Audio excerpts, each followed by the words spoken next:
A congregação é uma igreja que prima muito nesse recolhimento do ministro não se expor em redes sociais, do ministro ter este cuidado com a imagem. Isso tudo, obviamente, gerou uma onda de questionamento. Então começou a se divulgar que eu fui destituído sumariamente do Ministério de Ancião, o que não é verdade. No meio de toda esta produção textual, eu tenho um mal súbito. Eu estava em casa me preparando para ir à igreja, eu desmaio, minha esposa me encontra caído no chão, segundo o relato dela e das crianças, o rosto e pescoço já da cor de uma berinjela, praticamente sem vida. Começam-se a criar teorias fantasiosas, que eu falava mal de instituições no livro, que eu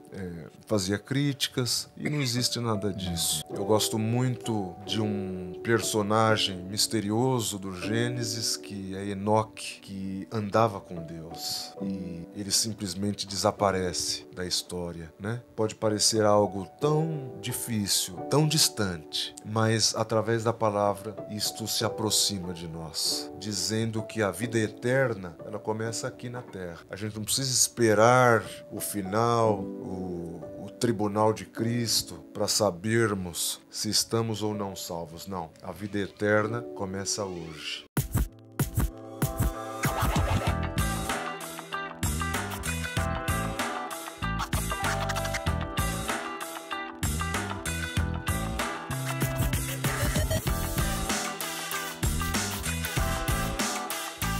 E aí, pessoal, tudo bem? Sejam muito bem-vindos aqui ao Plenicast, que é o podcast da Plenitude. É uma alegria te receber aqui, saber que você parou no nosso conteúdo. Eu quero me apresentar a você, se você ainda não nos conhece. Meu nome é Diogo, sou o host, meu irmão Hugo. Bem, pessoal. E nós estamos já aqui há quase 2 anos falando aqui, apresentando podcasts. E para nós tem sido uma alegria, porque nós aprendemos muito quando nós estamos aqui nos podcasts. Quero te pedir algo que eu sempre peço, que não te custa nada e que ajuda muito a gente. Se você puder curtir esse conteúdo, compartilhar esse conteúdo com as pessoas, ativar o sininho das notificações e se inscrever em nosso canal, isso vai nos ajudar para que esse conteúdo se torne relevante, para que o YouTube nos ajude a ir entregando para mais pessoas, tá bom? E olha, não te custa nada, é de graça, parece tanta coisa, mas em 10 segundos você faz todos esses cliques aí, nos ajuda bastante, tá bom? Sim. Bom, nós também estamos disponíveis aí no Spotify, no Deezer, a gente sempre esquece, né? No Amazon. Você tem a Amazon também podcasts, Gabriel? A Amazon Podcasts. Então, não vão faltar motivos para você Exatamente. não ver a gente. Então, onde você ligar aí, você vai achar aí o Plenicast. Exatamente. E antes aqui de apresentar o convidado, eu preciso fazer um merchan para 2 amigas aqui. Você está vendo toda essa beleza aqui? Toda essa beleza foi adquirida... Senhorita Barba. Vamos falar o nome da barbearia, né? Foi adquirida hoje na barbearia Senhorita Barba. Cortou nosso cabelo, fez nossa barba. Então, se você é de Campinas ou região e está procurando um lugar excelente para você ir cuidar do seu visual, Senhorita Barba, aqui no bairro Taquaral, em Campinas, vai te deixar bonitão, tá bom? Se quer ficar bonito igual nós dois, vai procurar lá. Porque eu era mais ou menos, aí comecei lá, fiquei melhor. Duro se ninguém quiser ir mais. Né? Bom, deixa eu apresentar o nosso convidado aqui, que é uma alegria recebê-lo. Faz um tempo já que eu queria recebê-lo e Deus preparou agora de nós estarmos juntos aqui.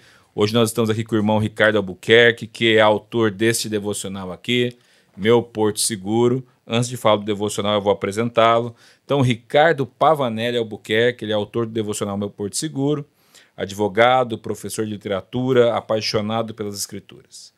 Desde os 12 anos ele lê a Bíblia anualmente, hábito que o acompanha até hoje.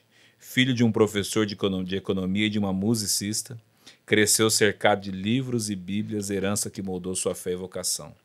Hoje ele congrega na igreja presbiteriana com o pastor Ival Dias Casimiro, mas durante grande parte da sua vida foi membro e também ancião da CCB.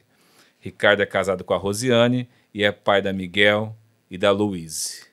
Ricardo, seja muito bem-vindo, amigo. Obrigado. Queridos irmãos, Diogo, Hugo, quero agradecer pela oportunidade de estar aqui hoje. Para mim é uma honra, uma alegria poder desfrutar desse momento de comunhão e eu me sinto lisonjeado e honrado de poder estar aqui falando um pouco do livro e um pouco da minha vida também. Então quero agradecer aos irmãos o convite, a plenitude, né? Plenitude logo nos remete a Cristo. Sim. A gente só é pleno em Cristo. É verdade. E quando alguém distribui a palavra de Deus, como vocês fazem, como a plenitude faz muito bem, isso me faz lembrar de Provérbios. Provérbios diz assim: ao que retém o trigo, o povo o amaldiçoa, mas bênção haverá sobre a cabeça do vendedor. Obrigado. Amém. Amém. Recebo em nome de Jesus. E também quero agradecer a Geográfica, né? Estou aqui com a Fernanda e com o Marcelo, não estão aparecendo aí, mas que fizeram a ponte com o irmão Ricardo para você estar aqui com a gente também, que produziram esse lindo devocional. Lindo. Devocional Meu Porto Seguro, que maravilhoso, profundo. Nós vamos falar mais dele aqui, mas um devocional muito profundo, muito abençoador, que você lê e realmente aprende muito da palavra de Deus. E olha a capa desse devocional, muito bem trabalhado. Então, tá aqui, Geográfica, uma bênção nas nossas vidas também. Um abraço aí pro Sr. Nelson, se nos ouvir, que é um homem de Deus, que também nos ajudou muito aqui na nossa caminhada com a plenitude. Irmão Ricardo, conta um pouquinho desse começo da sua história, que eu achei tão legal quando eu fui preparar a sua bio. Sim. Sobre a questão de você ser tão apaixonado pela Bíblia desde tão novo. Como começou tudo isso? Sim. Bom, eu quando nasci, como eu escrevi na orelha do livro, eu nasci praticamente dentro de uma livraria, né? Meu pai era um comerciante e, ao mesmo tempo, era professor de economia, e minha mãe também professora. Era musicista, professora de música, e eles tinham uma livraria que se chamava Foto Luz. Bem peculiar o nome, e eu nasci ali naquele ambiente de material de escritório, bíblias, livros, e eu fui alfabetizado ali naquele ambiente. Antes de entrar e chegar à pré-escola, eu já tinha sido alfabetizado. Então eu fui muito estimulado pelos meus pais na questão bíblica e da leitura. Quando eu chego à pré-escola, os meus colegas ainda estavam aprendendo as vogais, mas eu já assinava o meu nome completo. Que legal. Um sobrenome italiano, com 2 L's, Q-U-E, e eu já assinava o nome completo. Então as professoras se surpreenderam, chamaram minha mãe à escola, e aquilo para minha mãe era muito comum pelo estímulo, né, que eles me davam. E eu cresci nesse ambiente, vendo o meu pai, que lia a Bíblia com regularidade sagrada. Então, todo ano ele fazia a leitura da Bíblia inteira. De Gênesis a Apocalipse. De Gênesis a Apocalipse. E aquilo eu observava, né? E toda a família do meu pai sempre muito voltada às Escrituras. E eu, a partir dos 12 anos, eu segui o mesmo ritmo, o mesmo padrão, fazendo a leitura da Bíblia. Então, li a Bíblia toda pela primeira vez aos 12 anos de idade. E desde então, eu até cito John Wesley no livro, dizendo: eu sou um homem de um livro só, né, a Bíblia. Então sempre foi o meu prazer e sempre estive envolvido com uma leitura das Escrituras. Porque desde os 12 anos, e hoje em dia é difícil a gente ver um adolescente, um pré-adolescente com esse amor pela palavra e realmente querer ler a Bíblia toda. Até porque a Bíblia, em diversas porções dela, não é um livro de fácil compreendimento. Não. Fácil compreensão. Quando eu comecei a ler a Bíblia, antes dos 12 anos, por conta da livraria, ele tinha muitos livros infantis de histórias bíblicas. E eu tive uma figura, eu sempre estive cercado de pessoas especiais na minha vida, né? Sempre estive. A minha avó paterna, mãe do meu pai, ela era uma contadora legítima de histórias bíblicas. e ela sempre desenvolveu isso em mim. A figura que eu tenho uma foto da minha avó, ela está de pé com a Bíblia aberta, né, como boa presbiteriana que era. Então ela sempre contava as histórias com uma riqueza de detalhes sem que ela precisasse pegar a Bíblia na mão ou ler, né? E aquilo foi sempre me envolvendo com isso, né? Então eu sempre estive cuidado, sempre fui cuidado com pessoas que exerceram uma certa influência na minha vida. Então, quando criança, eu fui sendo desenvolvido pela avó, pelo pai, pelas bíblias infantis ou cadernos infantis, né, de personagens bíblicos, e aquilo me fazia imaginar tudo aquilo que eu lia e aplicar na minha vida, né? E mesmo que eu não entendia, às vezes eu lia e não compreendia nada, como li pela primeira vez o Apocalipse, e aquilo para mim era um mundo incerto e não sabido, né?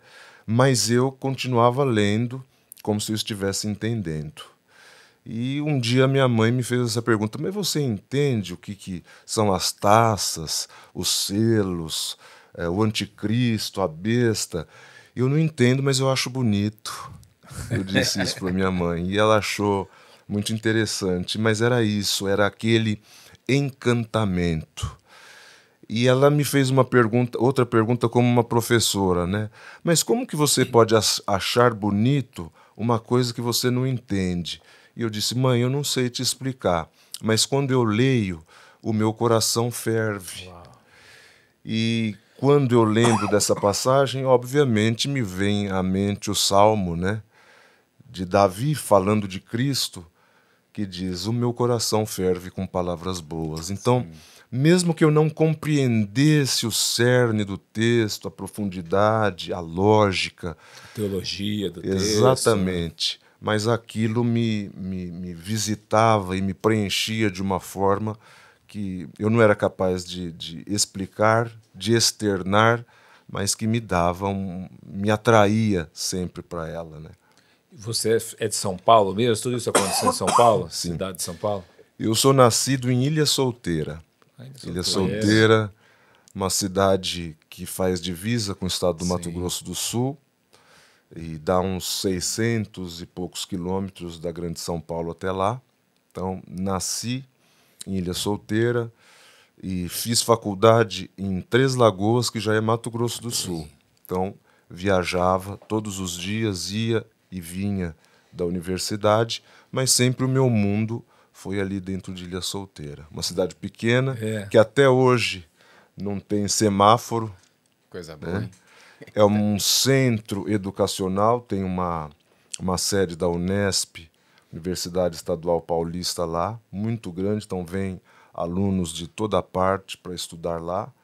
Então nasci e cresci em Ilha Solteira. Em que momento assim da sua vida você entende realmente o plano de salvação e aceita Jesus para a sua vida? Porque não é porque nós somos filhos de pais crentes que nós somos crentes. Chega um momento que nós precisamos decidir que momento que vira isso essa chave na sua mente mesmo. Eu cresci na Igreja Presbiteriana do Brasil. Em Ilha Solteira, inclusive, a igreja é a mesma. A estrutura, o mesmo endereço, não se mudou quase nada. Esses dias ainda passei por lá, a igreja é a mesma. Então eu tenho um carinho afetivo muito grande por aquela igreja. Então nasci ali, participava de escola bíblica dominical ali, escola bíblica de férias. Aos 11 anos de idade, 12 anos quase, eu sou batizado na igreja presbiteriana, faço profissão pública de fé, mas não posso dizer que àquela altura eu tinha sentido aquele novo nascimento, né? Eu gosto de uma das traduções do novo nascimento, que é nascer do alto, nascer de cima. Eu era menino, então convivia muito com aquilo, com o dia a dia de cristãos, de pais crentes, o universo, né, de frequentar igreja, cultos dominicais e vivia tudo aquilo, tinha o amor à palavra, mas eu não posso dizer que eu já havia nascido de novo. Como eu disse no início, eu sempre fui cercado por pessoas especiais, né? Na minha casa trabalhou uma irmã, ela foi auxiliar da minha mãe na minha casa por mais de 40 anos. Eu digo que ela foi minha segunda mãe. Por quê? Minha mãe tinha uma vida profissional muito intensa, professora de piano, então dava aula todos os dias, de manhã, à tarde, à noite, até de final de semana. Então a presença dessa irmã, ela foi muito importante na minha vida espiritual. Essa irmã, carinhosamente, eu chamava de Tata, todos chamávamos.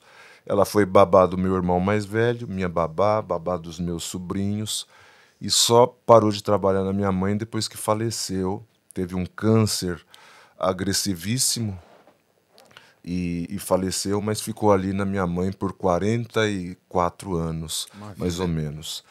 Essa nossa irmã era uma nordestina retirante que veio com a família tentar a vida no estado de São Paulo. Semi-analfabeta e joelhos marcados de oração. Mãos calejadas, mas que falava do Evangelho com uma grandeza que acho que nem ela sabia que tinha. Mulher de oração, mulher de conselhos sábios, e que falava comigo de igual para igual. Assinava o nome com dificuldade, as receitas ela dizia que tirava da cabeça, Guardava tudo na cabeça. que usava só o que tinha na geladeira, em casa. Eu tenho paladar afetivo em lembrar de tudo que ela preparava. E ela falava de Cristo, de Jesus, dos céus, como se fosse um ambiente logo ali, alcançado com as mãos. E uma irmã pentecostal, Sim. né? Ela então me apresenta a congregação cristã no Brasil. Eu ia perguntar isso, como você tinha conhecido a congregação. Exatamente. Então ela me apresenta esta crença pentecostal na manifestação dos dons. E quando ela falava do Senhor e quando ela falava da manifestação de Deus, ela falava com uma grandeza que os olhos marejavam. E eu queria entender um pouco mais daquilo, não é? E mulher simples, chinelinho de dedo nos pés, chinelo havaiana, um de cada cor. Na época ainda era aquele branco com a tira azul. Né? Exatamente, era o único que tinha, né? E ela então me faz conhecer este aspecto que eu não conhecia. E quando eu começo a congregar e ouvir os primeiros cultos, eu tenho, de fato, um encontro impactante com o Senhor Jesus. Primeiro culto que eu congrego, eu ouço uma palavra sobre a conversão de Saulo no caminho de Damasco. Posso dizer com certeza que a partir daquele dia eu nunca mais fui o mesmo.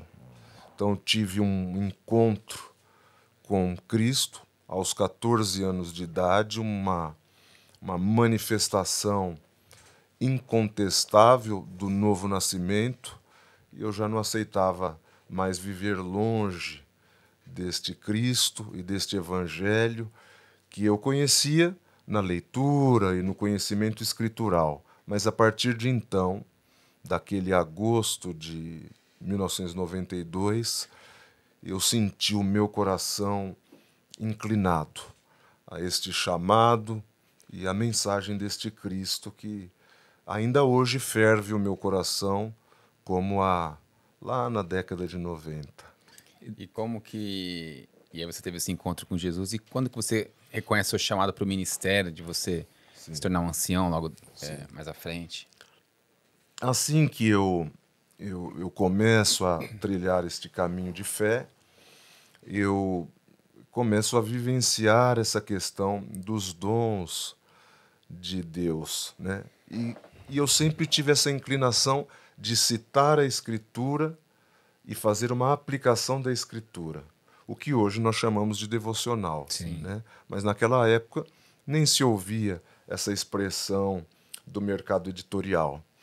Então eu sempre tive essa inclinação de dizer para uma pessoa: eu quero te deixar um versículo. Logo que eu me batizo e eu tenho esse encontro com o Senhor Jesus, eu era o office boy do meu pai, nessa livraria que meu pai tinha. Meu pai, além de todas essas funções, era presbítero na igreja, minha mãe era organista na igreja, e meu pai era fotógrafo, então fotografava casamentos, e eu era o office boy que fazia depósitos e tudo mais. Na época tinha que ir muito ao banco, né? Exatamente, todos os dias se tinha essa rotina bancária. Eu ainda com 14 anos para 15 anos, eu entro numa agência bancária e ali na fila, esperando a minha vez, eu sinto a presença do Espírito Santo falando comigo. E o meu coração ferve, eu sinto aquele ambiente prenhe da presença de Deus. E quando eu chego no caixa, eu peço um pedacinho de papel e uma caneta. Então ela tira um pedaço da bobina, a caixa que me atende, e eu escrevo um versículo, que eu não me lembro agora de cabeça qual foi. Eu escrevo um versículo e aquilo que preencheu o meu coração me fala: antes de você ir embora, entrega para o gerente. Quando eu saio da fila, passo na frente do gerente, eu, menino, chinelo Raider. Eu conto que quando eu entro pela primeira vez na igreja, eu entro de camiseta regata, bermuda e chinelo Raider. Então é assim que eu estava. Uma cidade quente, como Sim, a Ilha quente, Solteira. verdade. Eu paro na frente do gerente, um senhor distinto, paletó, gravata, e eu bato assim na mesa dele com a mão e digo: isso aí é para o senhor ler. Hoje ainda, leia isso hoje. E saio. Alguns metros ali na frente da agência bancária, aquele senhor vem correndo atrás de mim, chorando muito. E ele me faz uma pergunta: eu quero saber quem te contou o que está escrito naquele bilhete. E eu digo para ele: a Bíblia é a palavra de Deus. Eu só repliquei para o senhor a Bíblia, que é a palavra de Deus. E ele chora copiosamente. Eu, uma criança de 15 anos, ele gerente de uma agência bancária do interior do estado de São Paulo, ele me conta a situação que ele vivia, e eu só disse assim: se o senhor quer ouvir mais do Evangelho, o endereço da igreja é ali, perto da delegacia da cidade, pode ir lá, que Deus vai falar com o senhor. A partir de então, esta espiritualidade começa a aflorar em mim, né? A minha esposa sempre diz que eu não sirvo de exemplo para as crianças e para os adolescentes de hoje, porque a minha diversão era orar, falar do Senhor, falar da Escritura, e pulava o portão da escola para fazer visitas e orar pelos outros, pelos necessitados. Então, desde então, isso aflorou de uma forma muito intensa na minha vida. Então, eu sempre tive esse prazer de falar das Escrituras. E é uma característica muito forte da CCB também, que é fazer visita, orar pelos irmãos, estar na casa dos irmãos. Né? Isso. É uma comunidade que é familiar, né? E como eu disse para os irmãos, Deus sempre cuidadosamente colocou pessoas no meu caminho para cuidar do meu caráter e da minha vida.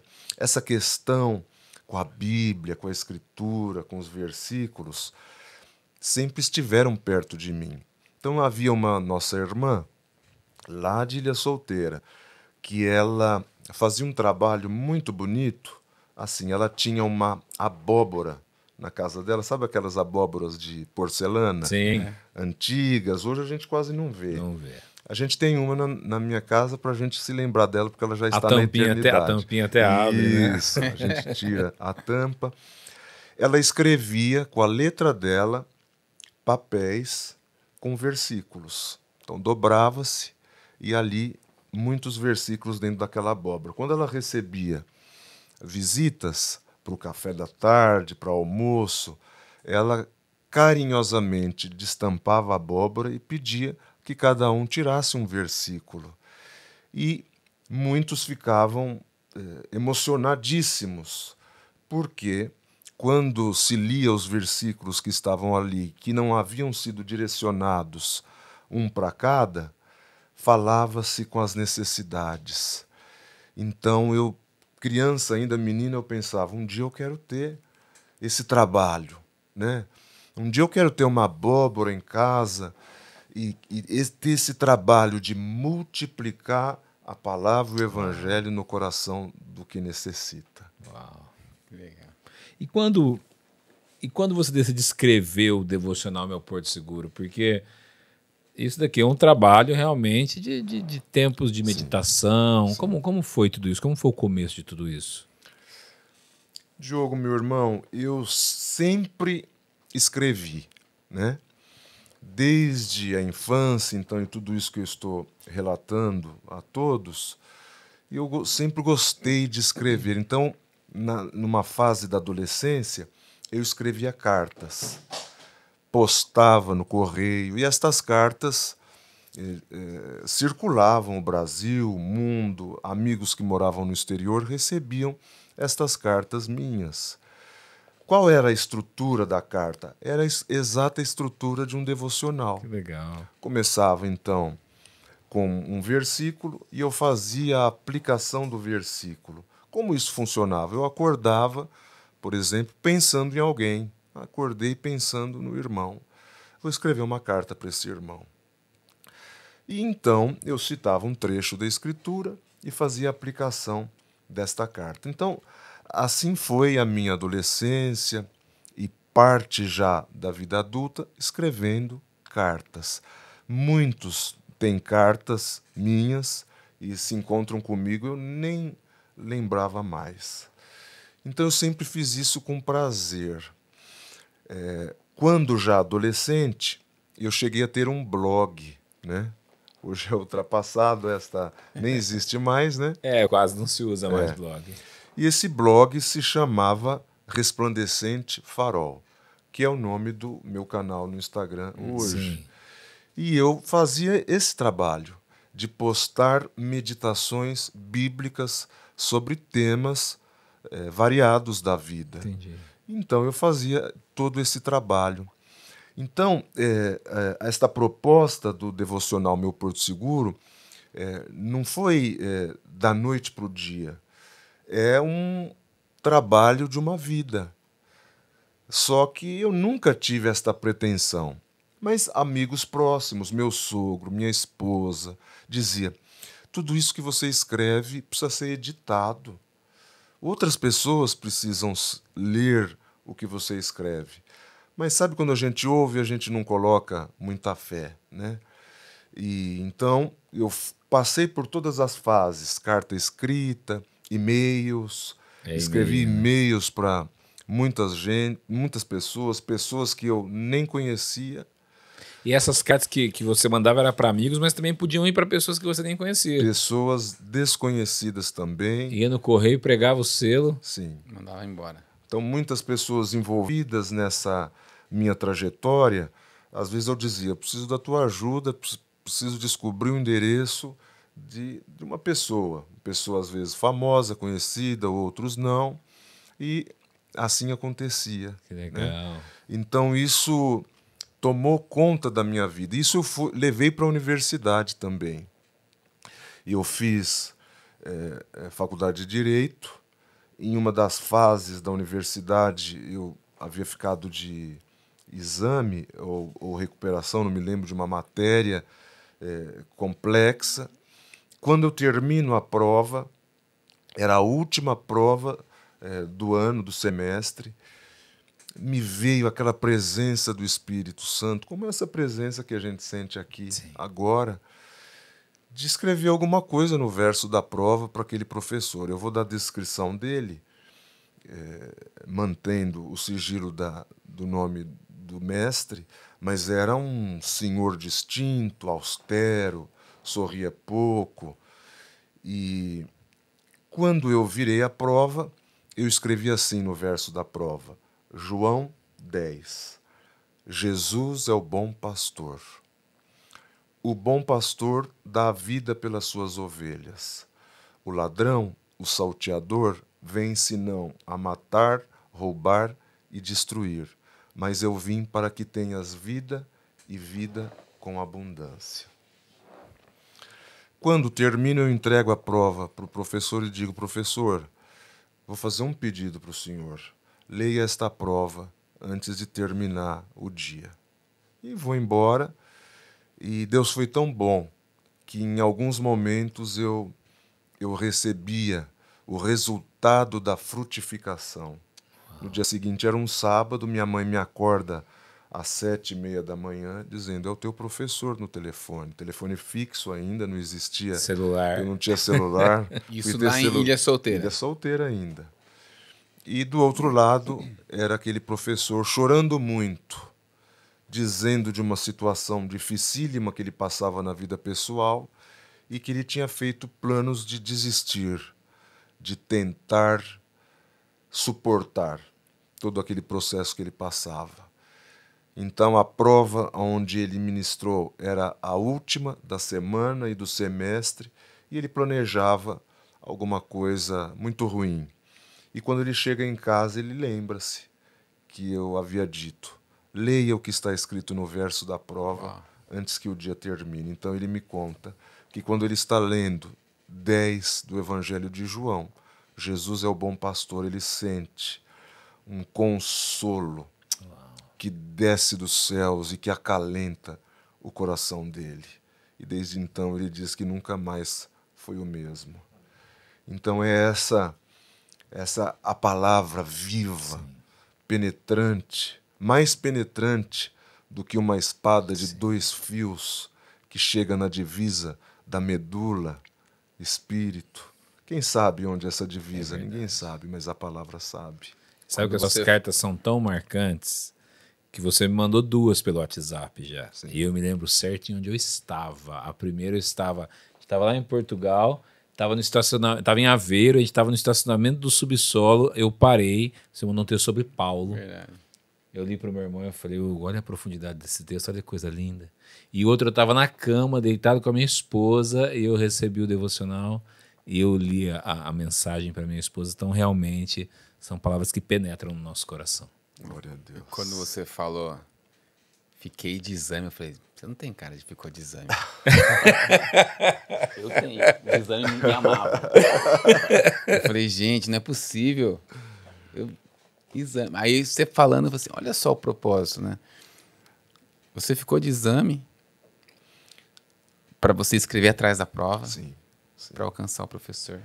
Eu gosto sempre de dizer isso, que Deus faz de propósito, né? O nosso Deus é um Deus de propósitos. Então a minha vida espiritual na época da universidade era muito intensa, né? Eu viajava na sexta-feira, viagens missionárias, viagens com a mocidade para cantar, orar, congregar, e às vezes alguém me trazia na porta da universidade, faltando 10 minutos na segunda-feira para entrar. Isso lá em Três Lagoas. Três Lagoas. Às vezes rouco de tanto cantar e orar e falar do Senhor, e alguém me lembrava: hoje tem prova. Eu nem lembrava que tinha prova. Empresta um caderno. Eu pegava o caderno, folheava. Dava uma olhadinha na matéria. E Deus me ajudava. Não era porque eu era bom, não. É porque Deus me ajudava. Teve muita misericórdia. Orava antes e vamos lá. Sim. Irmão, aí o devocional foi lançado em janeiro? Foi lançado? Fevereiro? Janeiro, né? Janeiro. E o devocional se tornou um sucesso de vendas. Comercialmente falando, um sucesso de vendas. Sim. Foi algo assim que foi surpreendente, porque ele foi lançado praticamente fora da época dos devocionais. E foi algo que alcançou muitas pessoas. Como foi isso dentro de você quando você viu isso acontecendo? Meus irmãos, eu agradeço a Deus porque Deus sempre põe as pessoas certas no nosso caminho. Sim. Né? E Deus colocou no meu caminho a editora Geográfica, na pessoa do irmão Nelson, da Fernanda. E se eu dissesse que eu tinha um projeto pronto, eu estaria mentindo. Não tinha. Eu tinha muita coisa escrita, né? Precisei resgatar alguns e-mails antigos, cartas, agendas, mas não tinha nada escrito. Numa reunião despretensiosa, nasceu esse projeto. E a Fernanda falou assim, mas é para ontem. A gente não tem tempo. E a Fernanda não é muito acelerada, assim. Nada. Tranquilinho. Acho que era outubro, né? E então ela falou assim, olha, então vamos fazer um teste. Você escreve 10 devocionais, eu vou olhar e vou mandar para o meu pessoal, vamos ver se você tem tino, você tem... né, se dá certo. E fiz, mandei, eles gostaram, acho que gostaram. E na primeira semana eu entreguei para a editora Geográfica os 100 primeiros. Uau! Me lembro muito bem do primeiro, que fala sobre cuidar do corpo de Cristo, que é a igreja. E eu falo sobre Nicodemos e José de Arimateia, que depois da morte de Jesus vão falar com Pilatos, pedindo o corpo de Jesus e cuidam do corpo de Jesus assim com um carinho tão grande, sacrificial, né? Cuidando das essências aromáticas. E eu falo, né, sobre o cuidado com a igreja, que é o corpo de Cristo. Então eu começo uma produção exaustiva.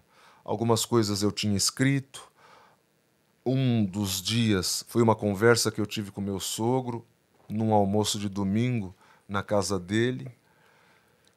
E vira um dia do devocional. Algumas questões que eu passava e começo a produzir.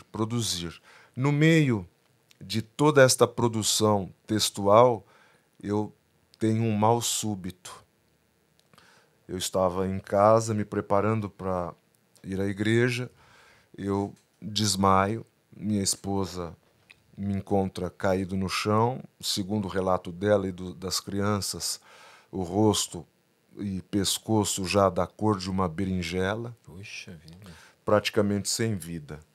Ela tenta tirar minha pressão, aferir a pressão zerada, depois dava erro, zerada novamente. E eu sinto que tive uma segunda chance de Deus. Isso foi recente, então. Recente, outubro, no meio da produção do meu Porto Seguro. Vou para o hospital de resgate e quando tudo isso acontece, a Fernanda diz para mim, você não prefere deixar para o próximo ano? Vamos dar uma pausa nesse projeto, no próximo ano a gente retoma. Não, diz para ela, é uma questão de honra, eu vou até o final. Então, boa parte dos devocionais que estão no livro, eu escrevi na cama, uns no celular, outros no notebook, passando dias muito amargos e muito tristes. Mas eu quero crer que inclusive a amargura e a tristeza são ferramentas de Deus. Sim, é verdade. Muito testemunhos você tem recebido dos devocionais? Pessoas mandam muito testemunho? Inúmeros testemunhos dos temas. São temas muito variados, inclusive o de hoje é um tema bem complexo, né? Sobre Tamar, filha de Davi, e que é molestada sexualmente pelo seu meio-irmão, Aminon. E sobre a obra do Espírito Santo, que é hábil em curar feridas. Sim. Esse é o devocional de hoje, acho que 3 de abril. 3 de abril, dia que a gente está gravando aqui. Né? Exatamente. E eu recebo uma ligação hoje, no meio do dia, uma irmã falando em nome de uma terceira pessoa que não queria se identificar, que recebe o devocional de presente e quando ela vai ler hoje, era a história da vida dela, que vem sofrendo e cuidando com acompanhamento, e ela sofreu um abuso similar e ela chora no exato momento da leitura, mas não mais de tristeza, de consolação do Espírito Santo. E quando eu ouço isso, novamente o meu coração ferve com palavras boas, querendo dizer, vale a pena. Sim. Eu estou no caminho certo, no rumo certo. Então essa é a palavra de Deus, infalível, Sim. infalível. Legal você contar isso, é porque às vezes as pessoas não imaginam o poder que existe num livro, claro, na Bíblia, mas num livro como devocional que está repartindo a palavra de Deus. As pessoas são transformadas por um devocional desse. Sim, Né? exatamente. As pessoas não imaginam, como o Hernandes Dias Lopes já disse, uma vez ele veio pregar aqui na empresa, e ele pregou para os funcionários e a palavra era o seguinte, o livro é um missionário. Sim. E as pessoas não imaginam o poder missionário que existe num livro. É isso. Esse devocional vai para o ar dia 8 de abril, agora na próxima terça. E o devocional do dia que ele está indo ao ar, Marcas do Coração. Apocalipse 13, 16, 18. E faz que a todos, pequenos e grandes, ricos e pobres, livres e servos, lhe seja posto um sinal na mão direita ou na testa, para que ninguém possa comprar ou vender, senão aquele que tiver o sinal ou o nome da besta, ou o número do seu nome. Aqui é a sabedoria. Aquele que tem entendimento, calcule o número da besta, porque é número de homem e o número é 666,666. Sim. A marca da besta, mencionada em Apocalipse 13, suscita muitos debates e especulações, mas ao analisá-la à luz das Escrituras, percebemos que ela não é uma marca física, mas um reflexo do modo de ser, pensar e agir do indivíduo. E assim o devocional prossegue de maneira muito profunda. No final tem uma pergunta para você fazer a si mesmo, né? O que está guiando, é uma reflexão, o que está guiando minhas ações e pensamentos, a quem estou realmente servindo, que possamos estar sempre alinhados à palavra de Deus, buscando sua marca de amor e graça em nossa vida, ao invés de ceder à influência do mundo. Glória a Deus. Muito profundo. Então, vou mostrar até para o pessoal aqui, dá um close aí, Gabriel. Ó, então você vê que é um texto realmente corrido. Eu li aqui uma porção dele, é algo muito profundo mesmo. Então, vale muito a pena. A letra precisou ficar pequena, porque era bastante muito texto, né? conteúdo, mas eu me lembro pontualmente quando eu escrevi isso. Me lembrei dos debates teológicos, do que seria a marca da besta, né? O 666, o chip, Sim. o chip na pele, o que seria, não é? E me fez lembrar de Moisés, lembrando e falando para os hebreus e para o povo, vocês devem inculcar, numa das traduções tem essa expressão, inculcar a palavra na cabeça dos teus filhos. Quando você estiver sentado com eles, você deve falar delas. Quando você estiver andando, deve continuar falando dela. Você deve escrevê-la nos umbrais da tua porta, não é? Sim. E deve atá-las nos seus braços. Sim. Isso é muito forte. É verdade. Né? E então, quando João fala dessa besta, né, da manifestação do poder do mal e do anticristo, e o sinal na cabeça e nas mãos é sentir e agir. Sim. Eu comungo da mesma ideia. Sim. Porque é difícil você acreditar que realmente é um chip que será colocado de maneira forçada, mas é um sistema que você vai viver. Né? Sim, exatamente. Muito interessante. Qual é o devocional que você escreveu aqui? Se você consegue pensar nisso, falar isso, que mais marcou a sua vida? Tem um dia aqui que é muito especial? Tem. Então, toma. Sabe que muitos que ganharam o devocional de presente, Diogo e Hugo, isso é quase que unânime. Quando ele ganha, ou quando ele compra e chega, ele procura o dia do aniversário. Sim. E eu faço aniversário dia 16 de março. Ah, você faz um dia depois de mim. É? Faz dia 15. Ah, então.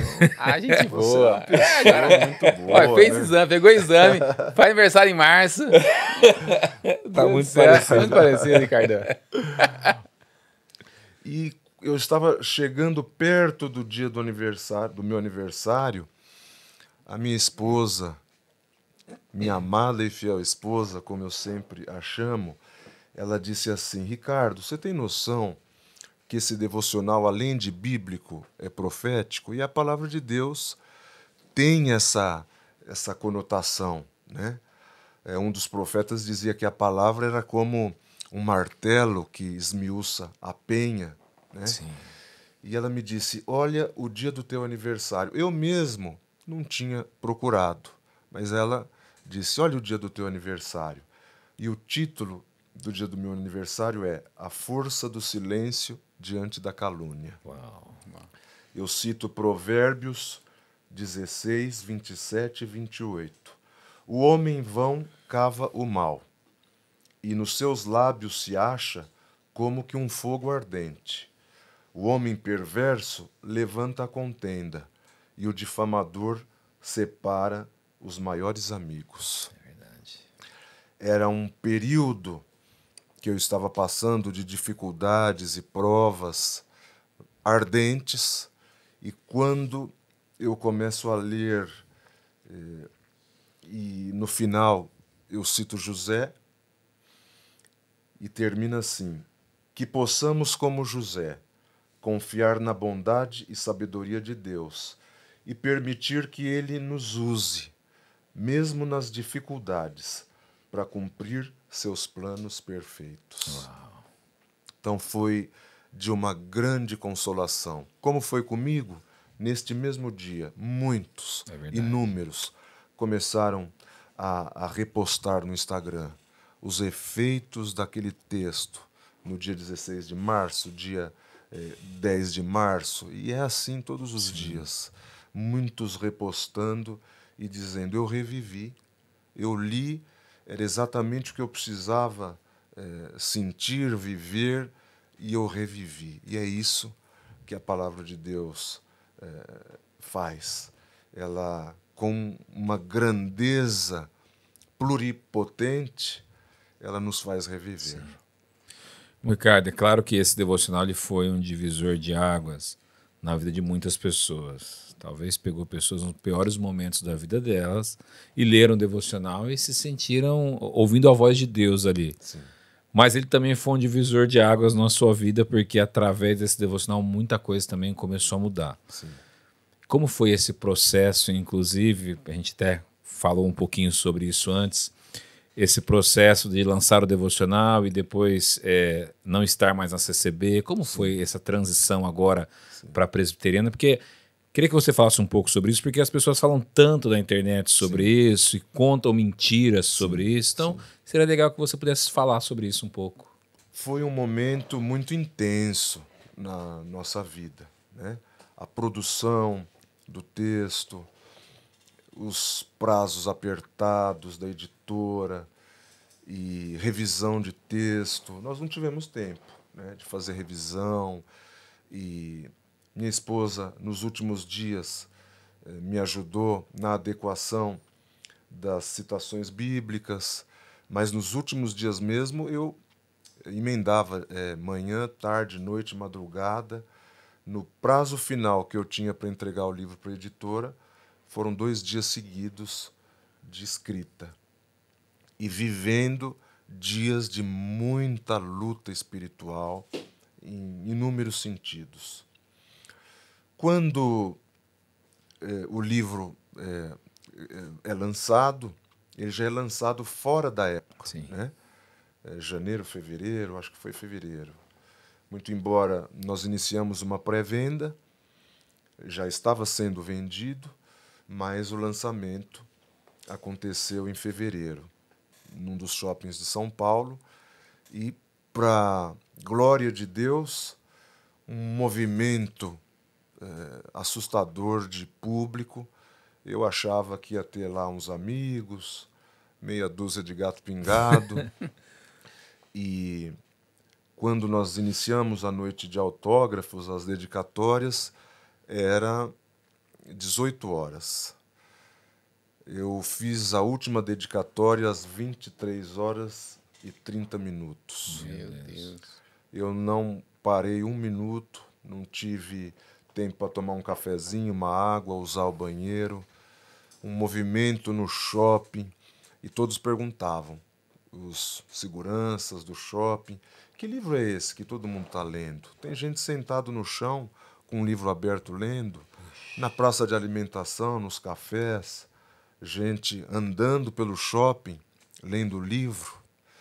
Então, um livro pode ser um instrumento de evangelização. Com certeza. Eu creio Sim, nisso. muito poderoso. Na história bíblica, muitos profetas se transformaram na própria mensagem. Ezequiel é um desses que muitas vezes ele não foi só o agente emissor da palavra, ele foi a própria palavra. Por coincidência, eu vi esse devocional hoje aí. Tem um devocional que fala sobre isso. Sim, eu escrevi sobre isso. Então, quando eu vejo todo aquele movimento no shopping, foi de uma consolação tão grande que eu não imaginava que haveria todo aquele movimento. E eram muitos irmãos da CCB também indo? Muitos, muitos irmãos que vieram de longe, do Paraná, de Foz do Iguaçu. Mas eu quero contar de um fato bem peculiar que aconteceu. Uma senhora oriental estava passeando pelo shopping e ela vê, na frente da livraria onde o livro era vendido, um movimento grande. E ela pergunta o que estava acontecendo e alguém diz a ela, é o lançamento de um devocional cristão, bíblico. E ela falou, eu estou vendo muita gente comprando, eu quero. Então ela compra, acho que 5, 6 exemplares. E ela passa ali na mesa para que eu fizesse a dedicatória. Quando eu olho, logo percebe-se que ela não pertencia àquele grupo, né, da maior parte dos irmãos que ali estavam.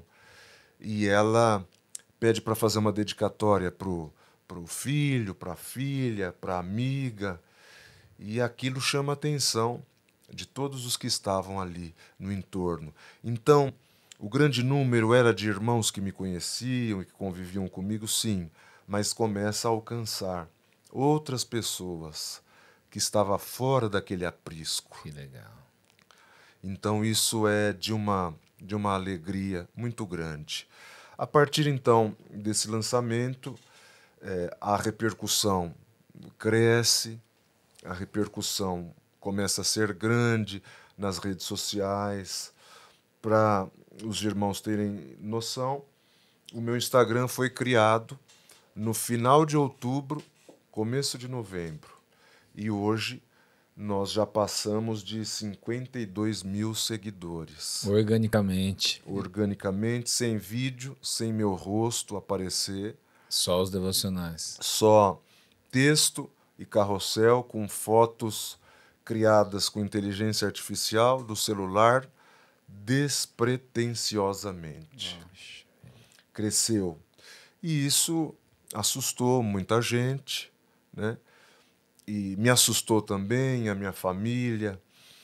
Isso é tão forte que esses dias mesmo eu estava voltando do centro da cidade de São Paulo, no trem lotado, alguém toca na minha mão, eu olho, uma moça, ela disse assim, posso fazer uma pergunta? Pois não. Você é o irmão da igreja? Eu dei risada, sim, de alguma igreja eu sou. E ela disse, não foi o irmão que escreveu um livro, um devocional, Meu Porto Seguro? Sim, sou eu.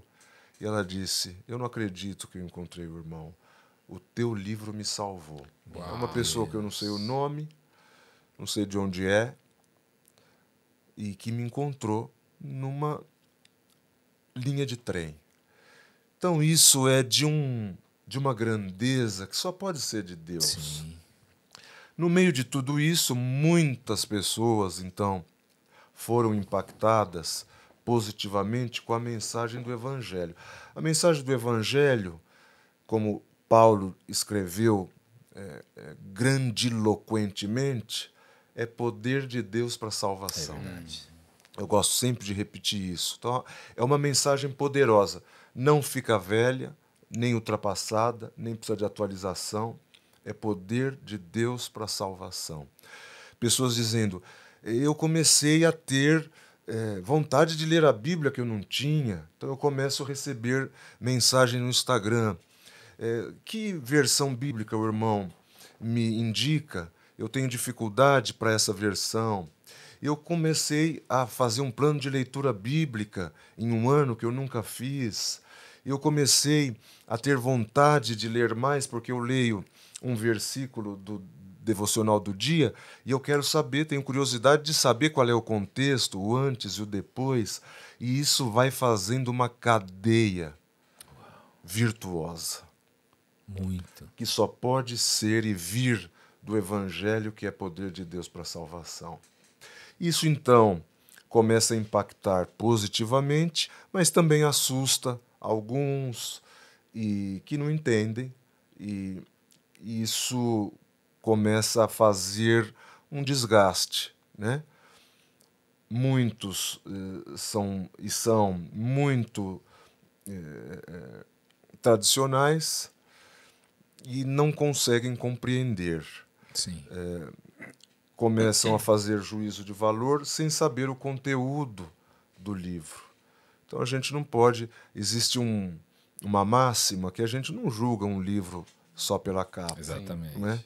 Então, pelo menos por amostragem, para se fazer uma análise, era preciso ter lido alguma coisa. Então, começam-se a criar teorias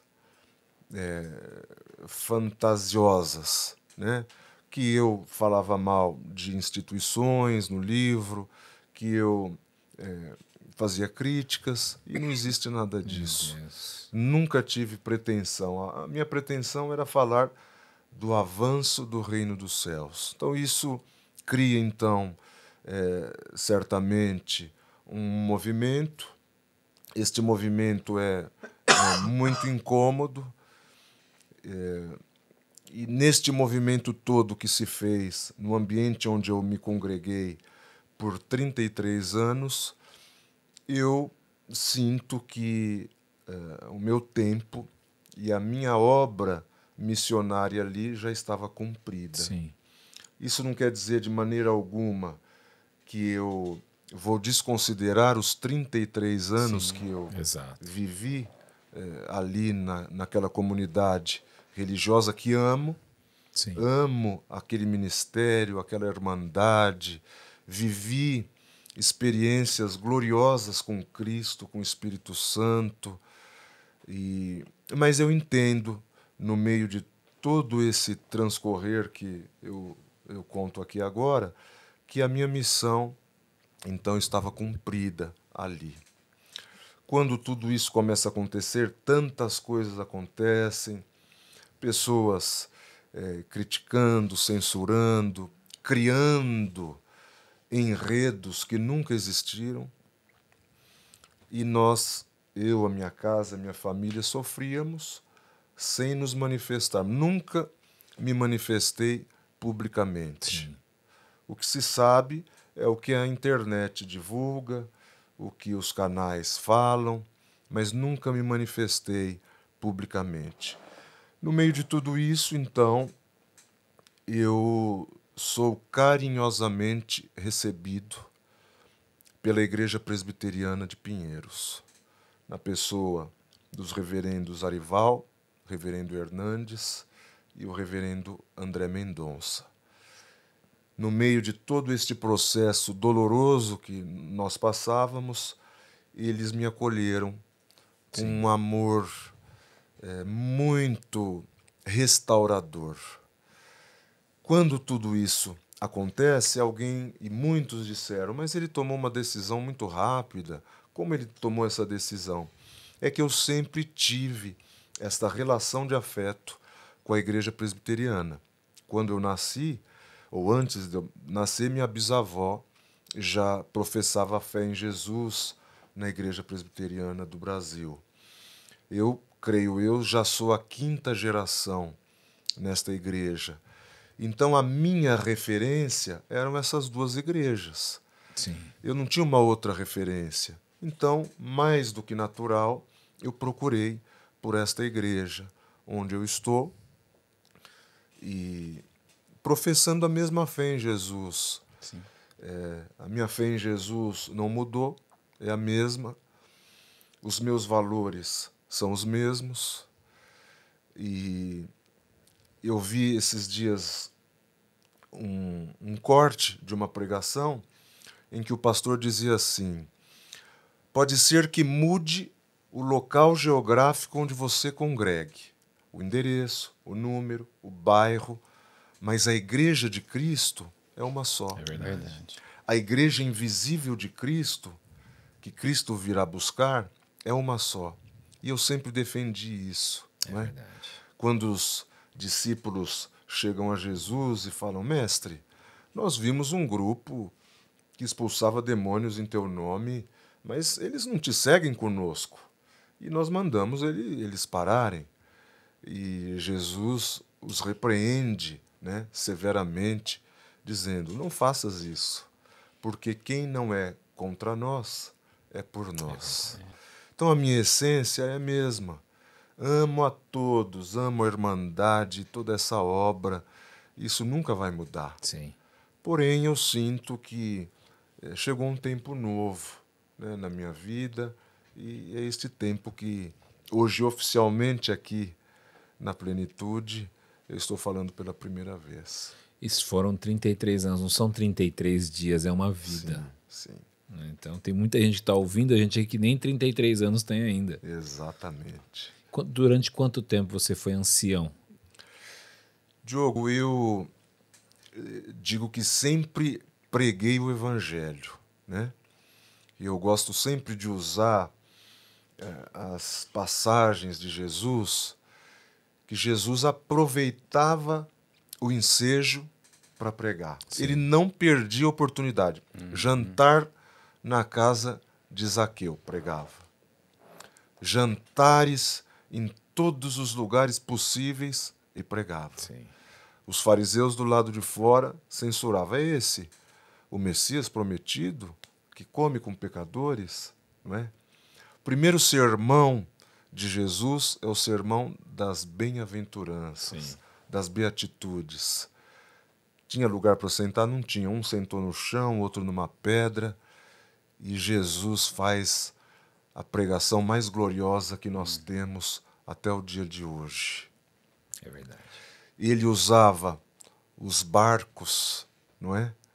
Que se transformavam em púlpitos, posicionavam os barcos perto da areia da praia, ficava de pé e Tinha uma pregava. acústica perfeita. Exatamente. Então eu sempre falei deste evangelho, Sim. né? Para professores, amigos, conhecidos, ateus, agnósticos. Todos que me conhecem sabem que eu sempre falei. Então, não se precisa não necessariamente ser somente no púlpito. Sim, com certeza. Né? Então o evangelho sempre se manifestou de formas muito atípicas. O que é isso? A multiforme graça Graças a Deus. de Cristo Jesus.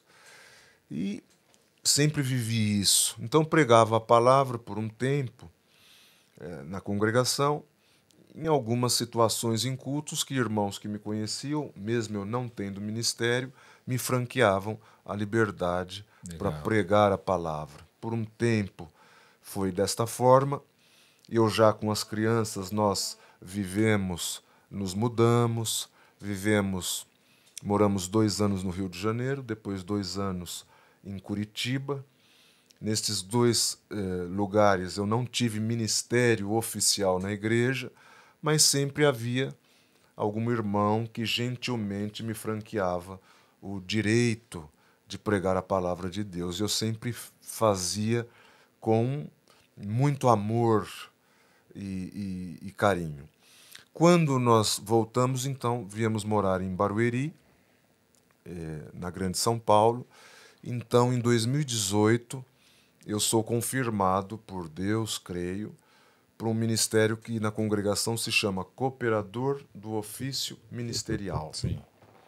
Este irmão, ele atende e ministra cultos, prega palavras, alguns sacramentos da igreja apenas que ele não faz. Ele não oficia batismos e nem santas ceias. Os demais, ele conduz a igreja, pastoreia, Sim. visita e prega palavras. Então, eu fui cooperador do ofício ministerial por 5 anos, numa salinha de oração pequena no bairro de Alphaville. No meio de tudo isso vem a pandemia, ficamos praticamente 1 ano sem cultos, né? O culto voltava, era suspenso, e fiz um apacentar de longe, né? Pelo celular, por ligações, falando do Senhor. Nesse período da pandemia, muitos foram para as plataformas digitais. É verdade. Né? E eu descubro, nesta fase da pandemia, as pregações do reverendo Hernandes Dias Lopes, Uma benção. por quem eu tenho um profundo carinho. E a Congregação Cristã no Brasil lança a plataforma digital de cultos online, na época, que foi um avanço. Um avanço gigantesco, sim. E que permanece até hoje, né? Com 2 cultos semanais e que tem uma marca de acessos nestes cultos fantásticos e extraordinários. E ela transmite apenas os cultos do Brás. Exatamente, é a sede. Então, estes cultos são transmitidos às quartas-feiras à tarde e domingos pela manhã. Então, fico como 5 anos como cooperador do ofício. O número da irmandade local cresce muito para a glória de Deus. Então, em 2023, eu sou ordenado para o Ministério de Ancião, para ser ancião desta irmandade de Alphaville e outras igrejas mais, que o ancião não cuida só de uma igreja, né? Cuida de outras mais. E eu, então, permaneci como ancião por 2 anos, apenas um tempo relativamente curto, mas intenso. Sim. Viajei muito, falei muito para os jovens, falei muito do Evangelho do Senhor Jesus. Foi um período de muita comunhão, de dificuldades, sim, mas de muita comunhão e de frutificação. Isso eu vou levar para a vida e nunca vou me esquecer. Como tem sido agora o processo de adaptação, até com a sua família mesmo, filhos, né? Agora uma nova fase da vida. Sim. É tudo muito recente, Sim. né, ainda, e nós estamos reaprendendo, porque todo este processo é um processo difícil, é um processo de reconstrução, de ressignificação. Sim. Muito embora os nossos vértices, os nossos marcos são os mesmos, não mudaram, né? Para mim, a Bíblia é a palavra de Deus. Sempre defendi a suficiência das Escrituras, a inerrância das Escrituras, que elas são autoritativas. Isso é inegociável. Ela é a palavra de Deus. Exatamente, ela é a palavra de Deus e eu sempre defendi isso por onde eu passei. Porém, agora mudam-se as estruturas, porém é um reaprender. Sim. Nós estamos no início de tudo. Processo de adaptação. Exatamente. Então a igreja presbiteriana nos recebeu com muito carinho, com muito amor. São liturgias totalmente diferentes. Totalmente. Eu já fui em alguns cultos da congregação, também tenho amigos na congregação, são diferentes as liturgias, né? Mas eu posso dizer que vejo Deus em tudo isso, vejo o movimento do Espírito Santo, e isso nos enche o coração de alegria. É essa a minha missão. Amém. Eu quero continuar sempre falando da palavra que está perto de ti e no teu coração, como dizia Paulo. Essa é a palavra da fé que pregamos. Então eu quero simplesmente ter um lugar para falar da palavra da fé. Hoje, o púlpito é aqui, É verdade. na plenitude, no Plenicast. É verdade. Né? Então, se eu tiver um espaço, um lugar, uma mesa, um almoço, um jantar, um café despretensioso numa padaria, eu quero falar desta palavra que salva, que é a palavra da salvação. O maior mandamento de Jesus é indo e fazendo discípulos. Exatamente. No caminho por onde a gente passa. E pensa... E para você, Ricardo, você tinha uma vida ministerialmente ativa na congregação, tá nessa transição aqui agora, como que tá na presbiteriana? Pelo jeito você continua ativo, né? Sim. Tá na quinta marcha, acelerando. Hugo, é assim, eu não vou mentir que eu não sinto falta, né? Eu fiz isso por muito tempo. Pregar a palavra, às vezes no domingo, situações em que eu preguei a palavra em domingos por 3 ocasiões. Né? Meus filhos adolescentes brincavam, e minha menina mais expansiva dizia: haja inspiração. Né? O senhor pregou de manhã, pregou à tarde, pregou à noite, e se precisava, pregava de novo. Então, se eu disser que eu não sinto falta de pregar o evangelho, de pregar a palavra, exortar a palavra, seria uma falácia. Eu sinto falta. Porém, quando eu chego na igreja presbiteriana, o reverendo Arival é um homem à frente do tempo. É verdade. Né? E ele dizia, e diz: eu quero colocar você para trabalhar. Então os planos são esses. O que Deus vai fazer, o que Deus tem reservado para mim, eu não sei. Mas eu sei do que Deus me fala ao coração, que o trabalho para o reino não pode parar. Sim. Então eu sinto este chamado. Vocação, diz Romanos que os dons e as vocações são sem arrependimento. Médico é vocação. Ensino é vocação. Pregação da palavra e do evangelho, ensino, é vocação. E eu sinto que eu sou um vocacionado a falar do reino dos céus. Como serão os próximos capítulos? Ainda não sei. Mas eu creio que Deus está no controle dessa história. Amém. E para esses próximos capítulos, tem escrita de livro novo aí no caminho ou não? Quando eu cheguei na igreja presbiteriana, o reverendo Arival falou: olha, a editora Ezion está de braços abertos para você. Estamos à disposição. E eu falei: não posso jamais desconsiderar esse convite, mas também não considerar o que a editora Geográfica fez por mim. Um nome desconhecido, que nunca tinha escrito nada, acreditou num projeto improvável. E eu sempre digo que das coisas improváveis, Deus tira destinos extraordinários.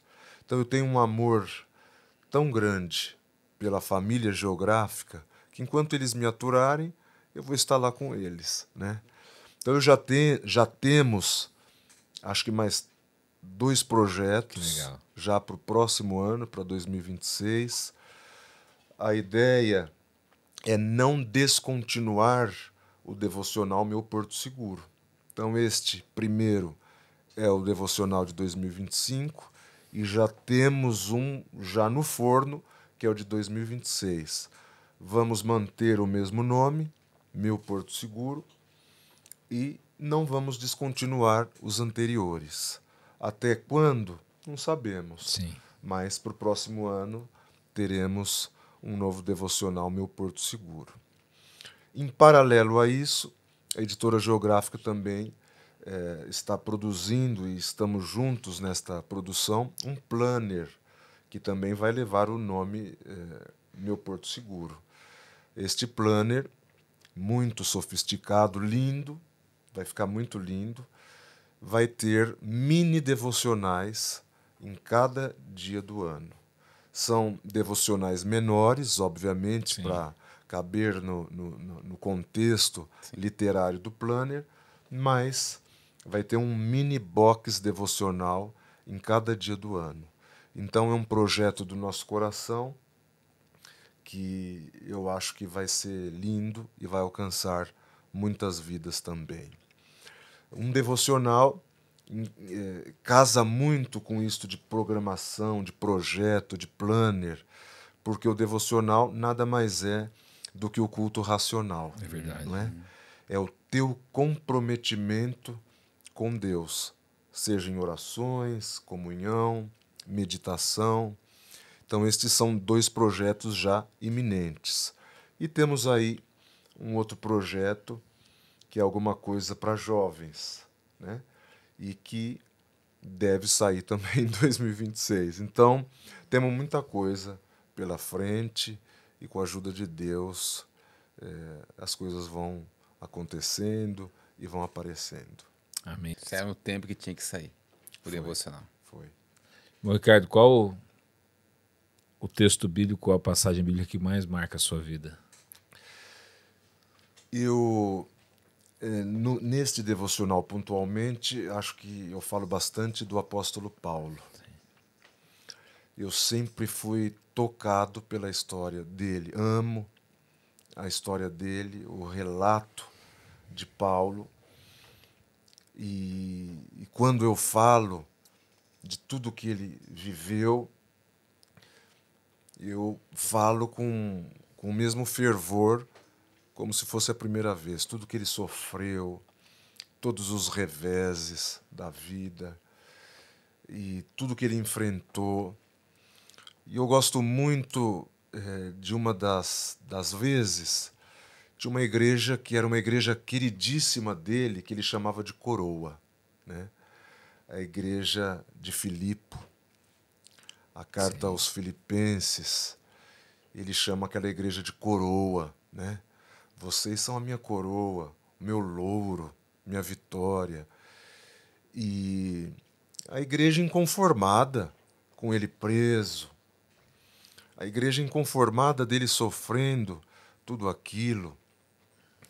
E Filipenses 1, salvo erro, começa, ele dizia: vocês vão ficar tristes porque eu estou preso? As minhas prisões contribuíram ainda mais para o avanço do Evangelho. Sim. Porque através das minhas prisões, o anúncio do Evangelho chegou a toda a guarda pretoriana. Então eu acho isso de uma profundidade daquele bandeirante do cristianismo nas cartas. Nenhuma vez a gente vê uma palavra de desânimo, de lamento. Ele teria direito de lamentar. Nenhuma murmuração, nenhuma reclamação. Nenhuma murmuração. Então eu quero crer que a igreja de Filipe dizia: como este santo homem de Deus está preso e só fala do reino dos céus e de Cristo e de Jesus? E ele dizia: até isso acontece e contribui positivamente para o avanço do Evangelho. E quando ele está terminando de escrever a Epístola aos Romanos, acho que no 16, ele escreve as saudações, e ele, acho que é Romanos ou outra carta, ele diz assim: saúda-vos os da casa de César. Quem eram os da casa de César? Era a guarda, era a soldadesca romana, que não sei o número, né, se 6.000, 7.000, mas era um número grande. Sim. Antes ele preso em casa, uma prisão domiciliar, a guarda romana trocava, né, de manhã, de tarde, à noite, e quando trocava, ele falava do Senhor. Preso, em prisão domiciliar, e ele falava do Senhor com uma grandeza. Não precisava de um púlpito, de uma igreja. Ele ensinava nas praças, ele ensinava na escola de Tirano, ele ensinou nos naufrágios, em Malta, nas situações mais adversas, ele ensinava com grandeza. Muito amor. E ele escrevendo, eu quero imaginar ele escrevendo, um soldado romano, quero crer, já convertido. Irmão Paulo, para quem que o senhor está escrevendo? Eu estou escrevendo para a igreja que está em Roma, eu estou escrevendo para a igreja que está naquele lugar, manda saudação. Então ele escreve, saúda-vos os da casa de César. Preso. Então ele fala para Timóteo, dizendo, eu posso estar preso, mas a palavra de Deus em mim, ela não pode estar presa. Noutra parte, ele dizia, uma porta grande e eficaz se me abriu. Que porta era essa? A porta do anúncio do Evangelho. A pregação das boas novas. Exatamente. Mas há muitos adversários. Como a gente não vai falar desse homem? Sim. Ele dizia, sejam meus imitadores como eu sou de Cristo. Que E quando ele responsabilidade. escreve para Corinto, uma igreja que deu trabalho para ele. E eu sempre dizia, quando eu ensinava nos púlpitos, que nós, a igreja de hoje, é o reflexo da igreja de Corinto. Sim. Né? Então ele dizia, nenhum dom vos falta, mas é uma igreja carnal, ainda está confusa na fé, era uma igreja de panelas, de partidos, de divisões, não entendiam ainda como servir a Santa Ceia. Antes da Santa Ceia eles faziam aquele banquete chamado ágape, né? Que era o ajuntar de panelas. Sim. Então era ricos de um lado, os menos abastados de outro. Eles não tinham entendido ainda o fundamento da Santa Ceia do Senhor, não é? Então ele precisou escrever um capítulo inteiro, escrevendo, instruindo sobre a Santa Ceia, sobre a ressurreição. Eles não criam na ressurreição. E eu gosto de um versículo particular de 1 Coríntios 15, que ele diz assim, se nós esperamos em Cristo ou vivemos em Cristo só nessa vida, nós somos os mais miseráveis dos pecadores. É verdade. Então ele sempre escreveu olhando para a eternidade. Mas quando ele escrevia para Corinto, ele dizia assim, vocês acham que eu estou sofrendo muito? Essas minhas tribulações são leves, momentâneas, passageiras, se comparadas com a glória que há de se revelar na nossa glorificação na eternidade. Amém. Então eu falo disso e me emociono ainda. Sim. A igreja inconformada. Tudo isso que ele sofreu, né? Foi chamado de tagarela, foi expulso de tantos lugares, aprisionado em uma situação com Silas, mas ele ousou, junto com Silas, orar e cantar à meia-noite. Homens que não foram detidos por dores, perseguições, e ousaram cantar e orar à meia-noite. Então eu amo todos estes relatos. Amo todos estes relatos e vejo que ele não se converteu. Ele foi convertido. Pode parecer a mesma coisa, mas não é. Quando ele tem este encontro com Jesus no caminho de Damasco e que Jesus usa um vocativo, um chamamento, Saulo, Saulo, por que me persegues? Quando ele se recompõe do susto, da queda, ele já chama Jesus do quê? De Senhor. Senhor. Quem és, Senhor? Então, quando a gente sente este convertimento, é o senhorio de Cristo que toma o cerne e a direção da nossa vida.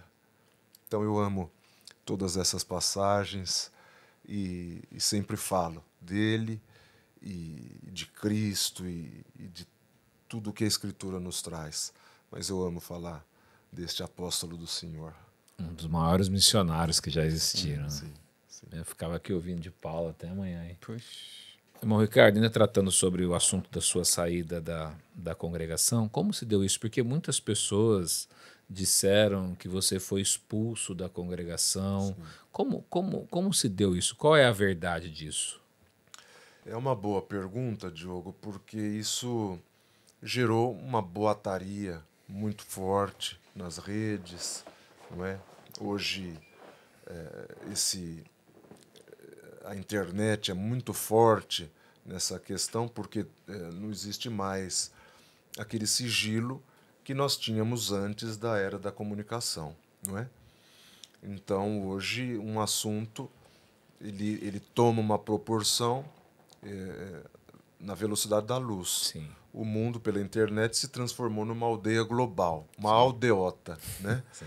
Então, um assunto que antigamente demoraria meses para chegar do outro lado da região, hoje chega com uma velocidade extrema.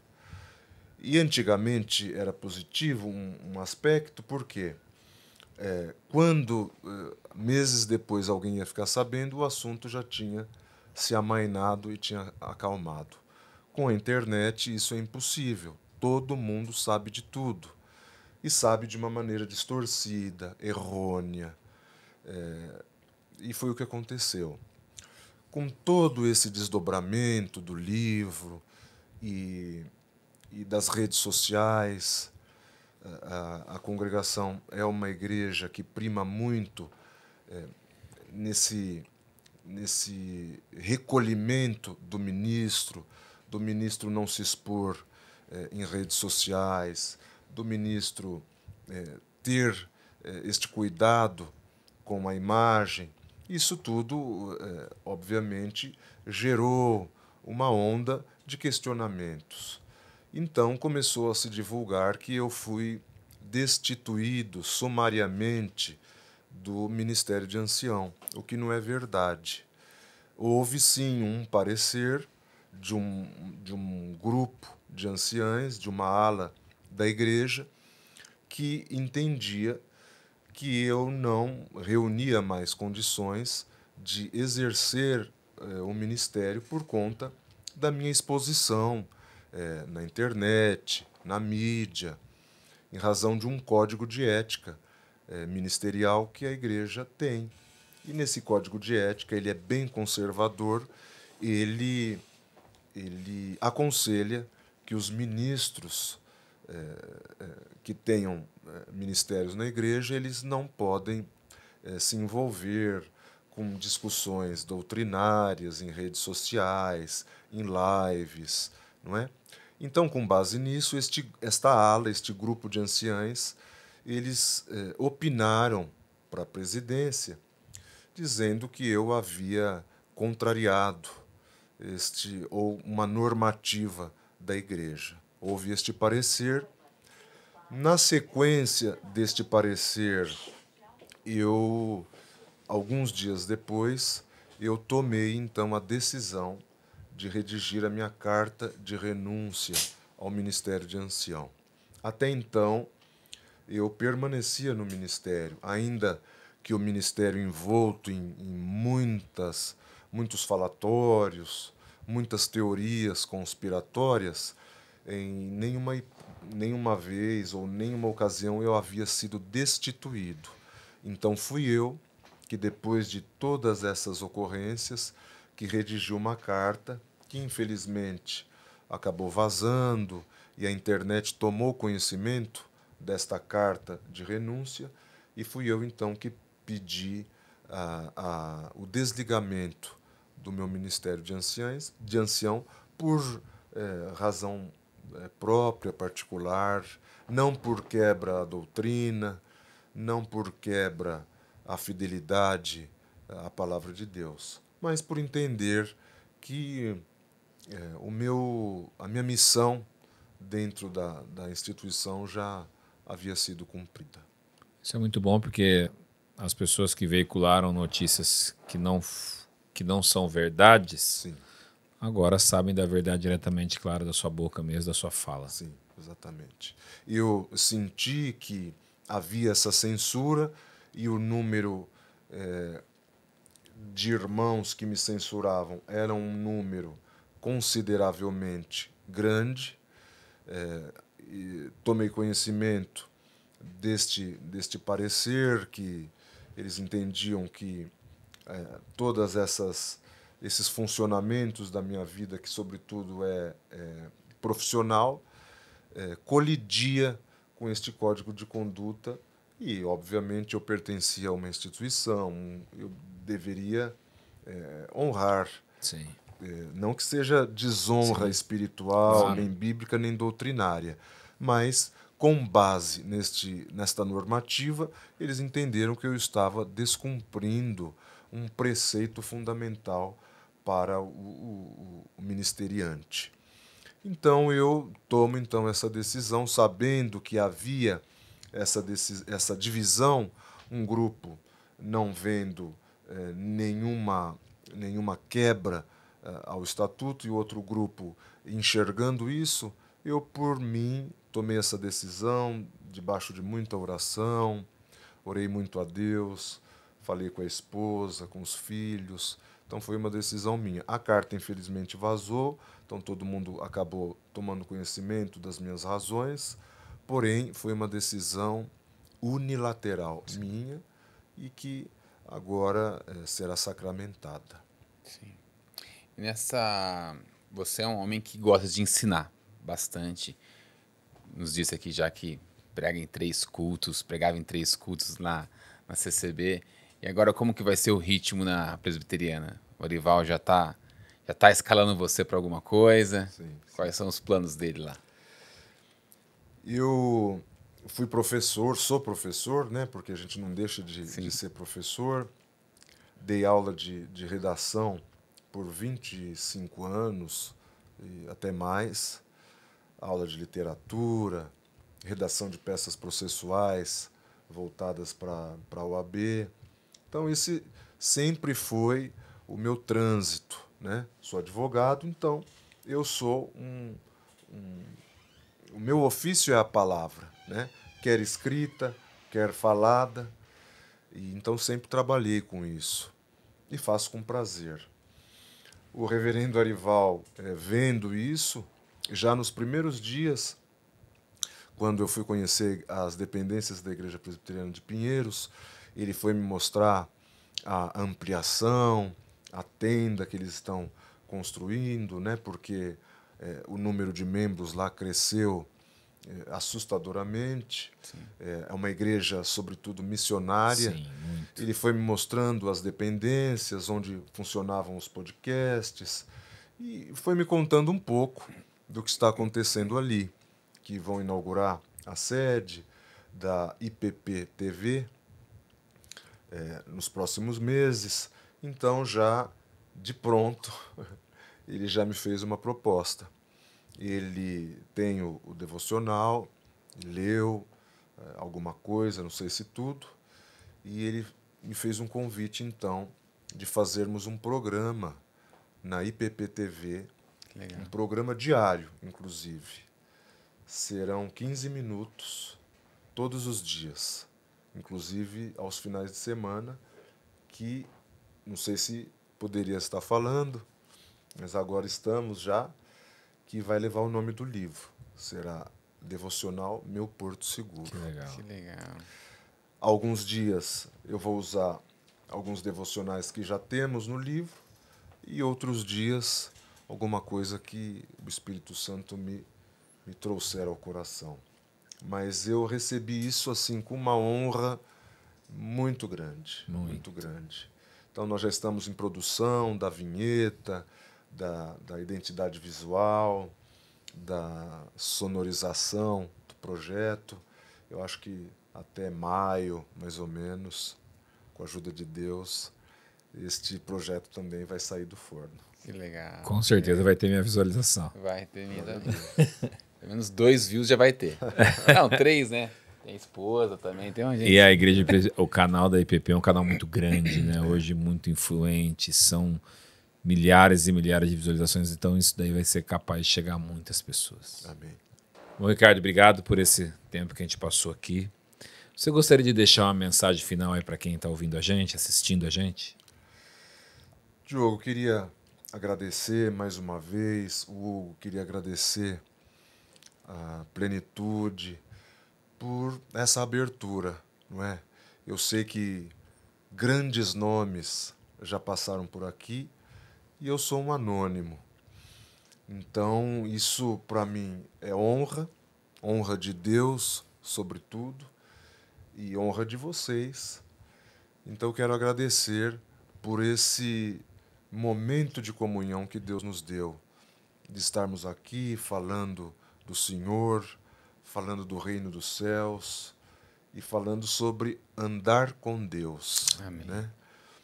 Eu gosto muito de um personagem misterioso do Gênesis, que é Enoque, que andava com Deus. E ele simplesmente desaparece da história, né? Então eu queria falar sobre andar com Deus.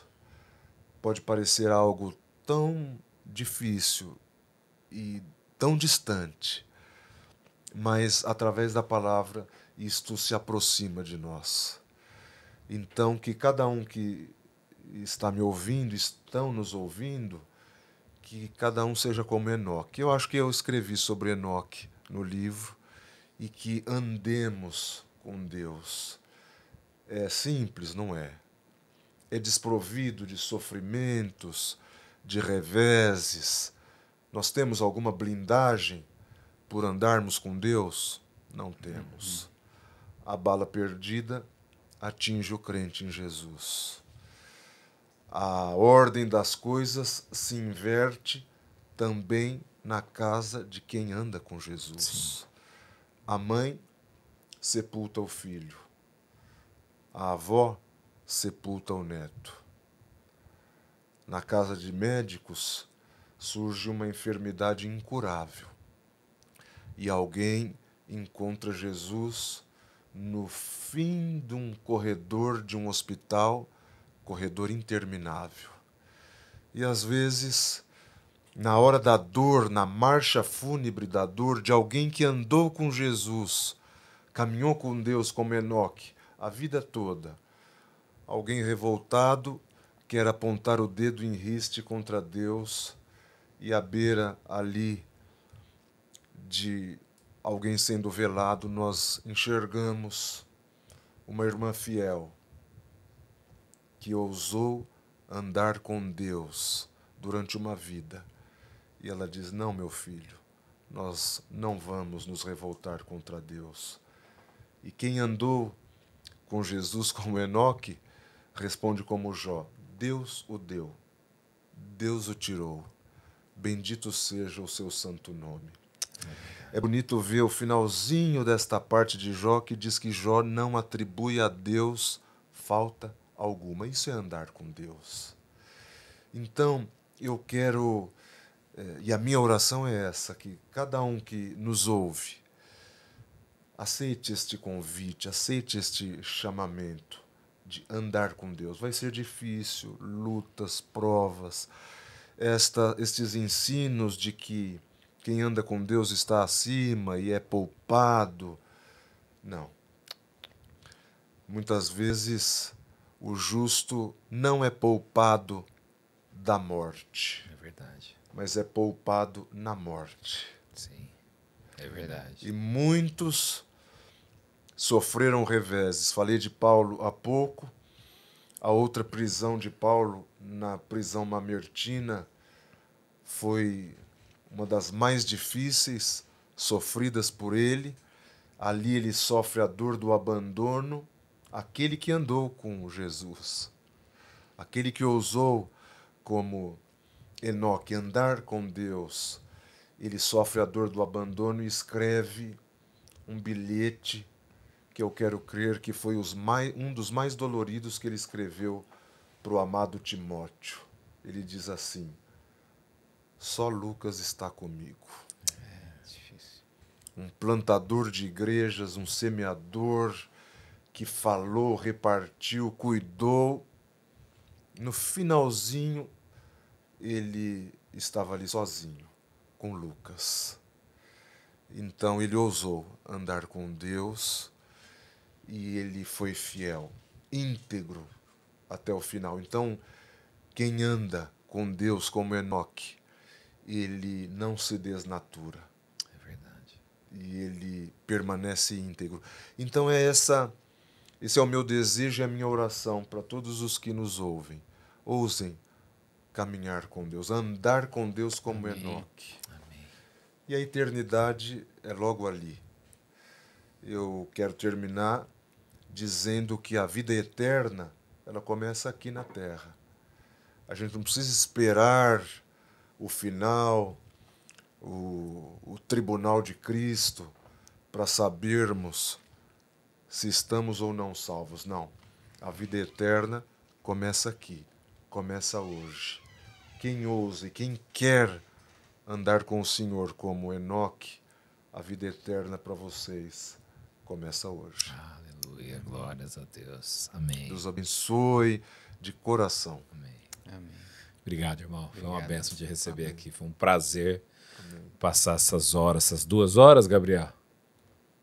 1h43. 1h43 sentando aqui, batendo um papo. Eu espero que Deus prepare para que nós possamos estar outras vezes juntos. Amém. Com certeza. Glória a Deus. Você encerra?